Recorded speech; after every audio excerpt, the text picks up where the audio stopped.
Insurance companies, what do they do with your money?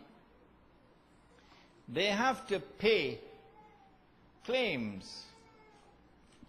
So they can't just sit on your premium.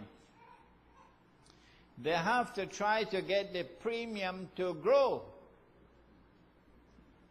Because what will they do in a situation where the claims will exceed the premiums? Huh? That possibility exists.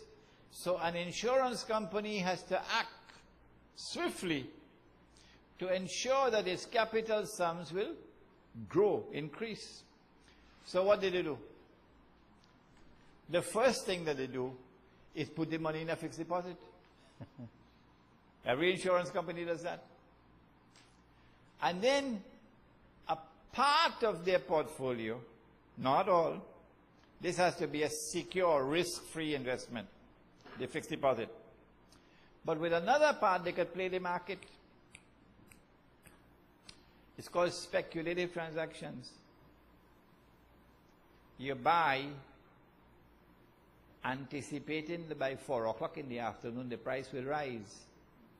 So you could sell back and go home 4 o'clock to your Dullahin with your pocket full. You don't work for it, you know. No, speculative transactions. Or you sell, anticipating that by 4 o'clock in the afternoon the price will drop. So you could buy back. And when you buy back, your pocket full with profit. You don't work for it, you know. You go back to your Dullahin with your pocket full. But the nasty part about it is you have to have political connections. Why you think you give the PNM money and the UNC money? It's not because you like them. It's because there'll be a payback day. The payback day is to get information through the grapevine. It's called insider trading. And that's the way the stock market operates all the time.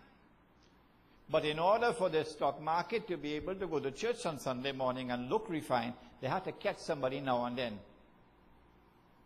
and give him a few years in jail. See? To make the stock market look good. Otherwise, it's insider trading all the time. So when you buy, anticipating that the price will rise, you know it's going to rise because you get the information. And so when it rises and you sell back and you make a killing, it is actually riba because you're ripping off those who did not know.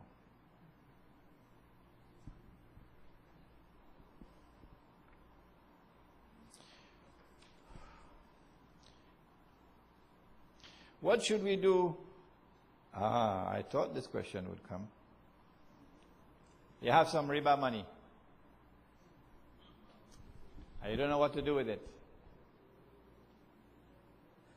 Can we give it to the poor? No. How can you give to the poor food that's rotten and stinking? But for your own family, you put in good food on the table. Huh? When the Prophet said about the slave, look at his words. He said, give to the slave to eat the food that you eat. Before you free the slave, before you dismantle slavery, before you do that, do not free the slave as yet. Give the slave to eat the food that you eat. And give the slave to wear the clothes that you wear. Before you dismantle slavery. Because in giving him to eat the food that you eat, these are the words of Prophet Muhammad alayhi salatu wasalam. By giving him the clothes to wear that you wear, you restore his humanity. When you restore his humanity, now you can free him. Because when you free him, you can embrace him as a human being and as a brother. Not the way the white man dismantled slavery. Didn't you read William's book?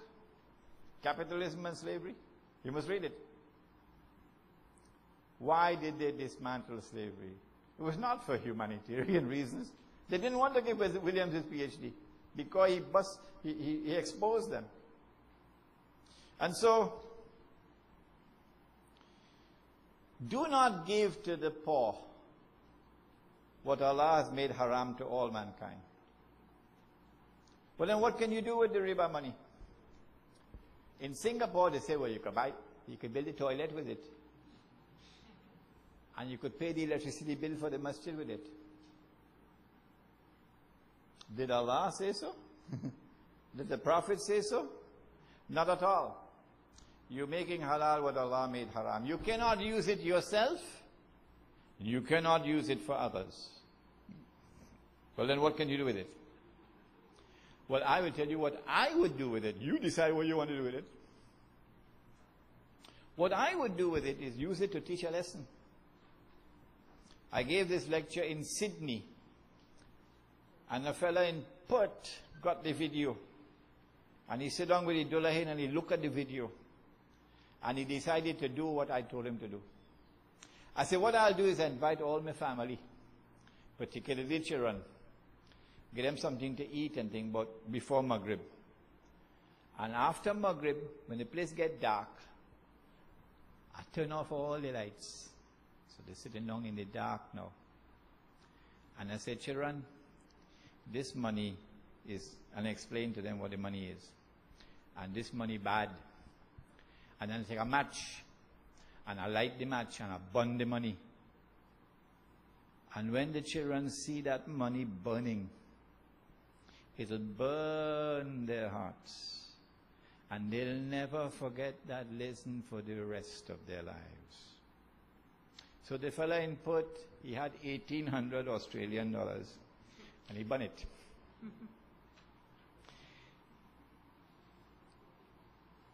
Is it right to groom your children to take advantage of scholarships or past scholarships offered by universities?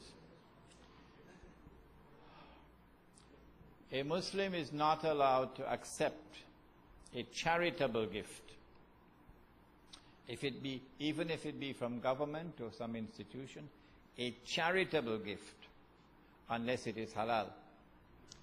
I have something called hypertension, and I have to take a tablet. Every day I take one tablet, so I keep the blood pressure. But that tablet is now offered free in Trinidad. Yeah. You just have to go with a prescription to the pharmacy, and you get it every month, free. But I just go and buy my tablet. So my doctor told me, well, why don't you take it free? Because I could write all the prescription for you. And after he asked the question, he put his hand on him. He said, sorry, I understand why. Because how can I take from the government when the government involved in lottery? Have you no sense?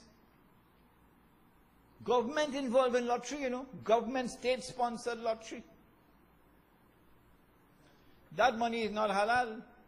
You have more than one drop of urine in it. So do not turn for any charitable assistance. Put your trust in Allah. Do not accept any charitable assistance unless and until you know it is halal. The fellow assures you it is halal. Then you can accept it.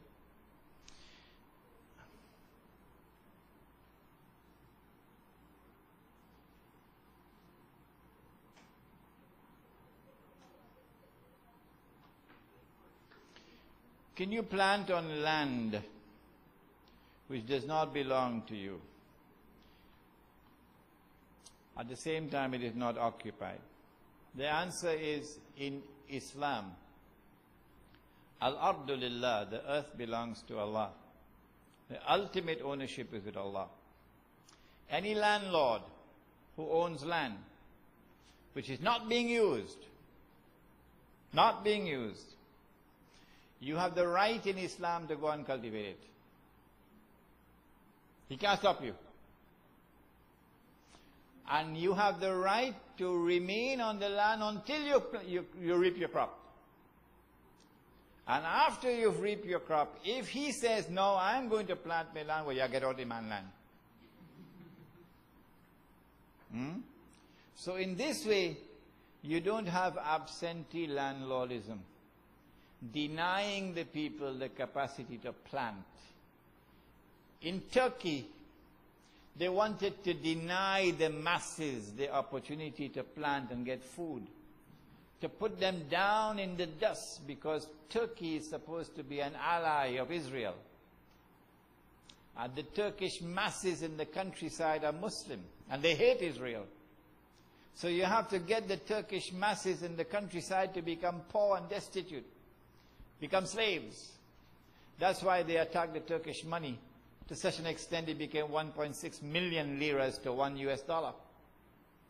And then when people started going and planting food on land which was unoccupied, an old woman, they locked she up. Yes, they locked she up because she went on state land to plant some potatoes. That is the extent of the oppression. Can you work in an insurance company? Insurance company is the same as banking. They're sisters to each other.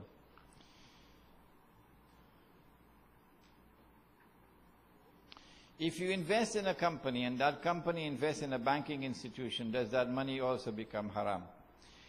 If you want to invest, you'll find at the back of this book, you'll find a chapter of questions and answers. In those questions and answers, you will find many of the answers to the questions which you are here posing. Any institution, government or non-governmental, if you want to invest your money in that institution, you have to first make an effort to ensure that it's operating halal.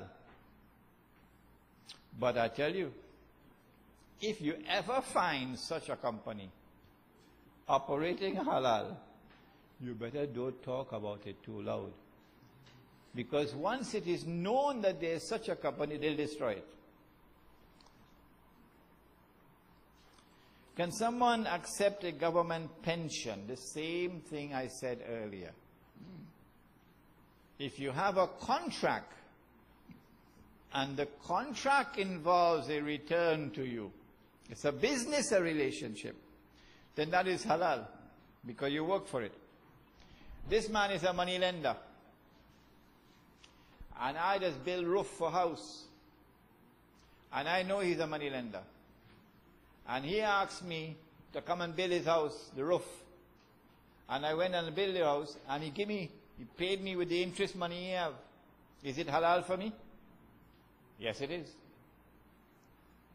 Because when I go in the market to buy and sell, I can't do an investigation, ask you where you get money from.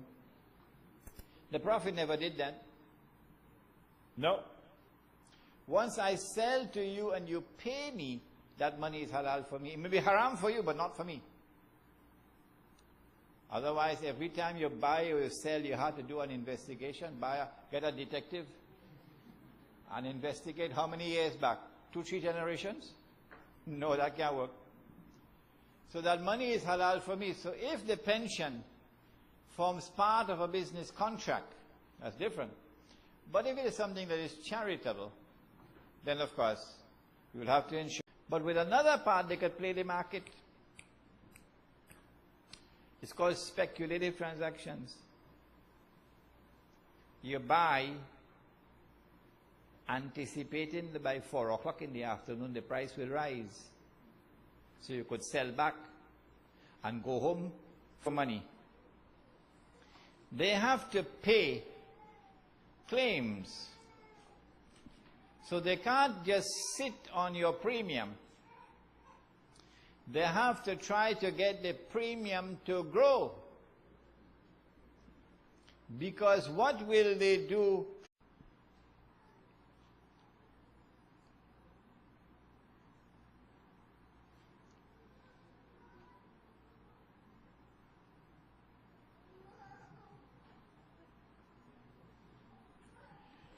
Insurance companies, what do they do with your...